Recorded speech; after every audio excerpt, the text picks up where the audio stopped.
Naglibog ko kinsa nga akong pilion. Sa tulo nako ka mga uyab. Wow! Maayong adlaw kanimo DJ Sam, ingon man sa imuhang mga tigpaminawan ug tigtanaw ning imong programa. Ako di ay si Lizelle. Kani akong problema pinasahi ni siya.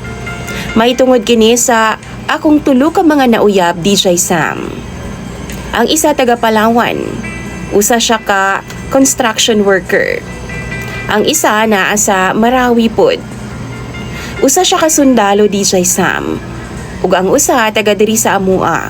Kining taga Palawan DJ Sam, wa gyud mi magkita ani sa personal.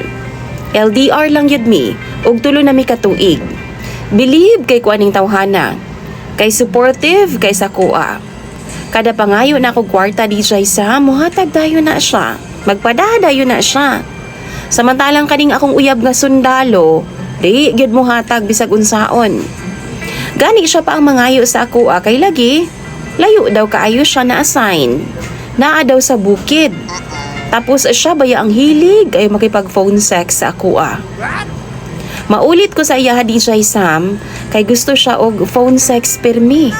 Maglagot ko. Samantalang kining ikatulo pod na akong uyab, kaning taga diri sa amua DJ Sam. Buutan siya.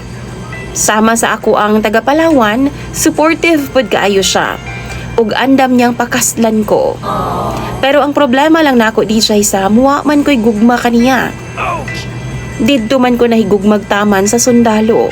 Nga kung buot hunahunaon DJ Sam no kaning sundalo, wa gyud intaw ni ambag sa akong kinabuhi. Mao nang maglibog ug mangutana ko sa inyo ha mga viewers. Kinsa man ang akong pilion sa ilahang tulo? Kung kamo daw ang naa sa akong lugar, palihog daw bitambagi ko ninyo, basahon ko na tanan. Imong sender DJ Sam, Lizelle.